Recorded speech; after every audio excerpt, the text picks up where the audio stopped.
बिहार राज्य विद्यालय अध्यापक नियुक्ति स्थानांतरण अनुशासनिक कार्रवाई एवं सेवा शर्त संशोधन नियमावली 2025 की स्वीकृति दी गई है। इसके तहत राज्य के जो निवासी हैं और साथ ही साथ जिन्होंने राज्य में मैट्रिक या अथवा इंटरमीडिएट परीक्षा उत्तीर्ण की है उनको प्राथमिकता देने का निर्णय लिया है। एक उच्च माध्यमिक विद्यालय में जहां पर रात्रि प्रहरी कार्यरत है, रात्रि प्रहरी राज्य में 6000 रात्रि प्रहरी कार्यरत है, जिनका वर्तमान मानदेय 5000 रुपये था, इसको बढ़ा के 10,000 रुपये हो गया है। इसके तहत 72 करोड़ रुपए मात्र वृद्धि के पश्चात वार्षिक व्यय भार होगा। ममता कार्यकर्ताओं के मानदेय में भी वृद्धि हुई है। इनको प्रोत्साहन राशि पूर्व में 300 रुपये दी जाती थी, इसको बढ़ाकर 600 रुपये। मुख्यमंत्री डिजिटल लाइब्रेरी योजना की स्वीकृति हुई है। इसके तहत सभी विधानसभा क्षेत्रों में एक डिजिटल लाइब्रेरी कार्यरत रहेगा। नमस्कार, NBC 24 देख रहे हैं आप। मैं हूँ आपके साथ अभिषेक। देखिए, नीतीश कैबिनेट की बैठक खत्म हो गई है। कुल 36 एजेंडों पर इस बार मुहर लगा है। ऐसे में देखिए, कैबिनेट के सचिव जो हैं डॉक्टर एस सिद्धार्थ, उन्होंने जानकारी दी है और बताया कि किस तरीके से किन किन एजेंडों पर मुहर लगा है। ऐसे में देखिए, कहीं ना कहीं बता दें आपको कि शिक्षक नियमावली में चेंजेस हुए हैं। इसके साथ ही देखिए, डोमिसाइल नीति लागू करने की बातें कही है। इसके बाद देखिए, एस सिद्धार्थ ने जानकारी दी है कि जो मानदेय है प्रहरी का, वो कहीं ना कहीं 5000 से 10,000 कर दिया गया। इसके साथ ही शारीरिक शिक्षकों का मानदेय भी कहीं ना कहीं बढ़ा दिया गया है। ऐसे में जिस तरीके से 8000 मिलता था, अब जाकर 16,000 कहीं ना कहीं शारीरिक शिक्षकों को मानदेय मिलेगा। ऐसे में देखिए, कहीं ना कहीं जो अनुसूचित जाति जनजाति विद्यालय हैं, इसको देखते हुए भी कहीं ना कहीं स्वीकृति मिली है। इसके साथ ही कृषि विभाग, राजस्व विभाग को लेकर भी कई तरह की कार्रवाइयाँ की गई है, जहां भूमि अधिग्रहण करने की बातें कही गई है। क्या कुछ कह रहे हैं कैबिनेट के सचिव एस सिद्धार्थ, सुनवाते हैं आप। 36 एजेंडों पर निर्णय लिया है। 36 एजेंडा। सर्वप्रथम सबसे महत्वपूर्ण एजेंडा जिस पर निर्णय लिया गया वह है बिहार राज्य विद्यालय अध्यापक नियुक्ति स्थानांतरण अनुशासनिक कार्रवाई एवं सेवा शर्त संशोधन नियमावली 2025 की स्वीकृति दी गई है। इसके तहत राज्य के जो निवासी हैं और साथ ही साथ जिन्होंने राज्य में मैट्रिक या अथवा इंटरमीडिएट परीक्षा उत्तीर्ण की है उनको प्राथमिकता देने का निर्णय लिया है। और इससे जो राज्य में जो हमारे छात्र छात्राएं पढ़ रहे हैं और यहाँ के मूल निवासी है, उनको शिक्षा विभाग की नौकरियों में TRE-4 जो शिक्षा विभाग की टीचरों की बहाली है, इसमें प्राथमिकता होगी और नौकरियों में इसमें प्राथमिकता होगी। दूसरा था माध्यमिक उच्च माध्यमिक विद्यालय में जहां पर रात्रि प्रहरी कार्यरत है। रात्रि प्रहरी राज्य में 6000 रात्रि प्रहरी कार्यरत है, जिनका वर्तमान मानदेय 5000 रुपये था, इसको बढ़ा के 10,000 रुपये हो गया है। इसके तहत 72 करोड़ रुपए मात्र वृद्धि के पश्चात वार्षिक व्यय भार होगा। राज्य के मध्य विद्यालयों में कार्यरत शारीरिक शिक्षा एवं स्वास्थ्य अनुदेशक, इनका मानदेय में बढ़ोतरी हुई है। ये पहले 8000 रुपये था और 200 वार्षिक वेतन वृद्धि थी, अब इसको 16,000 रुपये कर दिया गया है और 400 वार्षिक वृद्धि हो गई है। 16,000 हो गया है और 400 रुपये वार्षिक वृद्धि होगी। आज के दिन में जो अंशकालिक जो शारीरिक शिक्षा एवं स्वास्थ्य अनुदेशक हैं वो करीब 2350 लोग हैं। मध्याह्न भोजन में बड़ी संख्या में हमारे सेविक जो रसोइया हैं वो कार्यरत हैं। करीब 2,18,622 लोग कार्यरत हैं। इनके मानदेय में वृद्धि हुई है। पूर्व में 1,650 रुपये प्रतिमाह मिलता था, अब ये 3,300 रुपये ये मानदेय होगा। इसके तहत 252 करोड़ 50,84,000 रुपये संभावित व्यय होंगे 7 महीने, अवशेष 7 महीने में। तो इनका वार्षिक जो वृद्धि है 1,650 को बढ़ के 3,300 वार्षिक वृद्धि हुई है। स्वास्थ्य विभाग में आशा कार्यकर्ताओं का भी मानदेय वृद्धि हुआ है। इसमें पहले पूर्व में पारितोषिक रूप में 1,000 रुपये प्रतिमाह दिया जाता था, जिसको बढ़ा के 2,000 हो गया है और इसके अतिरिक्त वृद्धि पर कुल 3,000 प्रतिमाह पारितोषिक रूप में दिए जाने की अब स्वीकृति है। तो पहले 1,000 रुपये देता था मात्र, अब उसको में 2,000 रुपये की अतिरिक्त वृद्धि हुई है। कुल 3,000 रुपये अब उनको दे होगा। स्वास्थ्य विभाग में रेफरल अस्पतालों, प्राथमिक स्वास्थ्य केंद्र में कार्यरत ममता कार्यकर्ताओं के मानदेय में भी वृद्धि हुई है।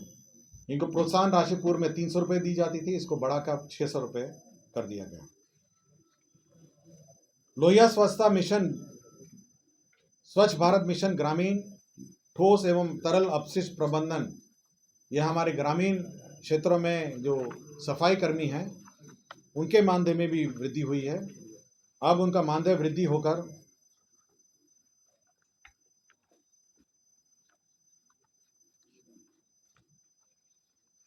कुल मानदेय का वृद्धि होकर ये कुल 9,000 रुपये प्रति माह इनका मानदेय होगा। ये पहले ये स्वच्छता पर्यवेक्षक से अनुरक्षक हो गए 9,000 और अंशकालीन स्वच्छता कर्मी हो जाएगा 5,000 रुपये। तो दो कैटेगरी के लोग थे। अंशकालिक स्वच्छता कर्मी को होगा 5,000 और अंशकालिक स्वच्छता पर्यवेक्षक से अनुरक्षक को 9,000 रुपये। मुख्यमंत्री डिजिटल लाइब्रेरी योजना की स्वीकृति हुई है।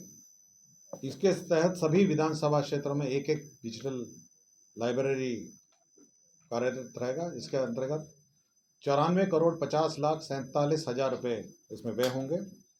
इसमें 11 डेस्कटॉप कंप्यूटर होंगे और ये सामुदायिक भवन, पंचायत भवन और अन्य किसी भी स्थानीय स्थल पर पंचायत भवन, प्रखंड कार्यालय, नगर परिषद भवन, विकास भवन, कम्युनिटी लाइब्रेरी, सरकारी स्कूल, कॉलेज परिसर, यहाँ सभी में आपका डिजिटल लाइब्रेरी स्थापित होगा। 10 कंप्यूटर टर्मिनल होंगे और यहाँ पर जो बच्चे हैं वो आकर अपना डिजिटल लाइब्रेरी में अपनी पढ़ाई और अध्ययन कर सकेंगे।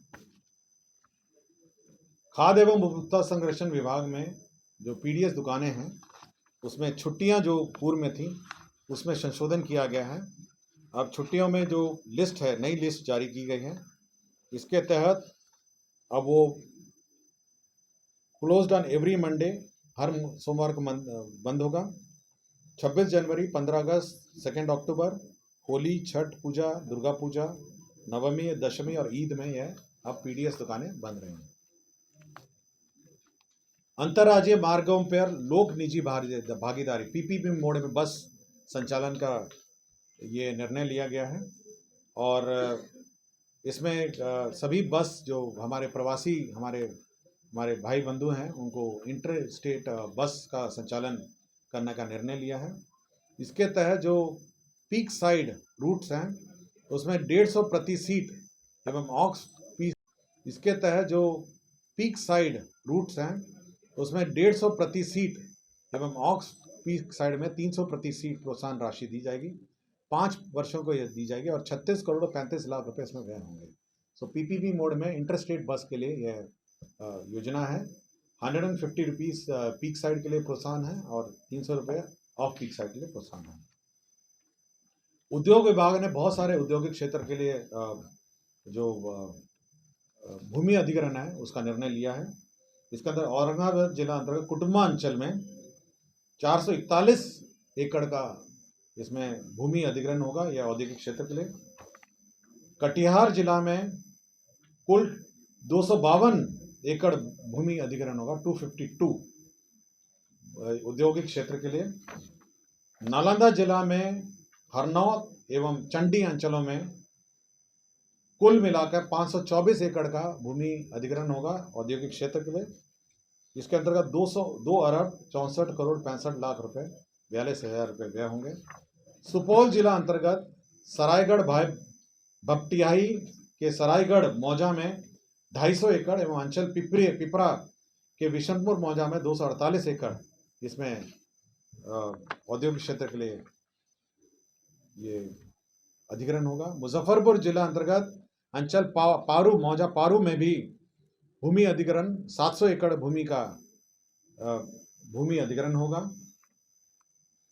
ऊर्जा विभाग का एक प्रस्ताव था जिसमें पूर्व में पीर पैंती में भागलपुर में सौर ऊर्जा अधिष्ठापन की बात कही गई थी।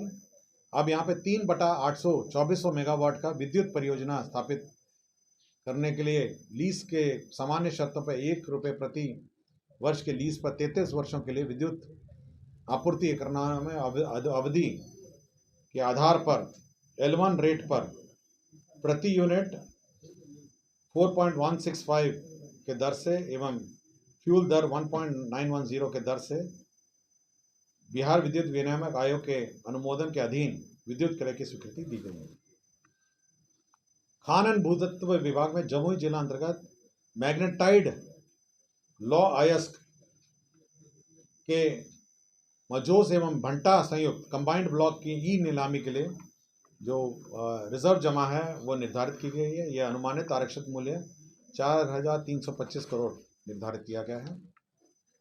निर्वाचन विभाग का विभिन्न मतदान केंद्र 90,712 में वेबकास्टिंग, विभिन्न चेक पोस्ट, मतगणना केंद्र पर कैमरा की निगरानी के लिए 154 करोड़ 30 लाख 25 हज़ार रुपये प्रशासनिक स्वीकृति दी गई है।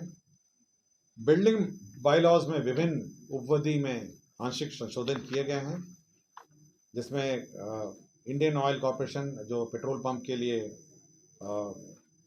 गाइडलाइन के अनुसार संशोधन किए गए हैं और नेशनल बिल्डिंग कोड के अनुसार भी संशोधन किए गए हैं। बिहार शहरी आयोजना स्कीम नियमावली 2025 इसकी स्वीकृति दी गई है। इसके अंतर्गत जो टाउनशिप निर्माण का रास्ता साफ हो गया है। इसमें विभिन्न क्षेत्रों में टाउनशिप का निर्माण होगा। उसमें कितना परसेंटेज इंफ्रास्ट्रक्चर में होगा, पार्क में कितना होगा, कॉमन एम्यूनिटीज़ में क्या होगा और रिजर्वेशन ऑफ लैंड क्या होगा, इसका निर्धारण किया गया है। अब जो नए सिटीज़ और छोटे टाउनशिप हैं, अब ये बिहार शहरी आयोजना स्कीम नियमावली 2025 के आलोक में की जाएंगी। औरंगाबाद में विद्यालय भवन 720 आसन का स्वीकृत होगा, 65 करोड़ 80 लाख रुपए का। परिवहन विभाग का ही बिहार परिवहन क्षेत्र अशुलिपिक संवर्ग भर्ती प्रोन्नति सेवा निवृत्ति स्वीकृति हुआ। कृषि विभाग का ही बिहार कृषि अधीनस्थ सेवा कोटि 5 पौधा संरक्षण संशोधन नियमावली 2025 स्वीकृत हुआ है। बिहार कृषि सेवा कोटि 1 शैया अंतर्गत समूह क और ख के पूर्व स्वीकृत पदों का आवश्यकता परिवर्तन और सृजन की स्वीकृति दी गई है। मद्य निषेध विभाग में भी योजनाओं की स्वीकृति दी गई। जो मद्य निषेध उत्पाद अधिनियम के अंतर्गत मामलों में त्वरित निष्पादन के लिए सहरसा न्याय मंडल और नालंदा न्याय मंडल में एक अतिरिक्त जिला एवं अपर सत्र न्यायाधीश की स्वीकृति दी गई है। डीबीटी का कहाँ संदेश है?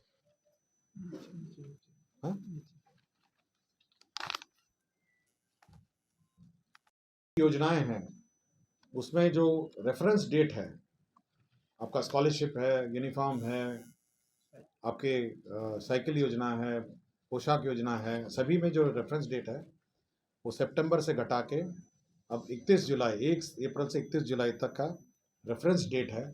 पहले 1 अप्रैल से 30 दिसंबर तक 75% अटेंडेंस होना था, उन्हीं को देय था। अब 1 अप्रैल से 31 जुलाई तक का जो डेट है उसमें 75% अगर अटेंडेंस होगा तो देय होगा।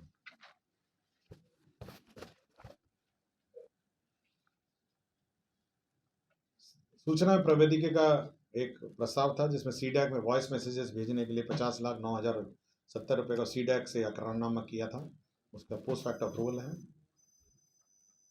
गोपालगंज जिला अंतर्गत जमीन का स्थानांतरण है। बियाड़ा को 32 एकड़ 66 एकड़ 32.66 एकड़ भूमि औद्योगिक क्षेत्र के निर्माण के लिए बियाड़ा को स्थानांतरित किया गया। भागलपुर जिला अंतर्गत अंचल गोराडीह में इंडस्ट्रियल कॉरिडोर निर्माण हेतु औद्योगिक विभाग को 46.66 एकड़ स्थानांतरित किया गया। डीबीटी की मैंने आपको जानकारी दी गई। सभी डीबीटी के मामले में जो रेफरेंस डेट है उसको चेंज किया गया है। अब वो 1 अप्रैल से 30 सितंबर के स्थान पर 1 अप्रैल से 31 जुलाई का स्थान तक जो 75% अटेंडेंस थे उनको देय होगा। मुंगेर यूनिवर्सिटी में 167 पदों का सृजन किया गया है। और अंतिम एजेंडा विजय कुमार जो हैं, ये तत्कालीन कार्यपालक पदाधिकारी नगर परिषद बरबीघा शेखपुरा हैं। इनका पूर्वलोकन अर्जी को अस्वीकृत करते हुए सेवा से बर्खास्तगी संबंधी आदेश को अधिरोपित दंड को बरकरार रखने का निर्णय लिया गया। धन्यवाद।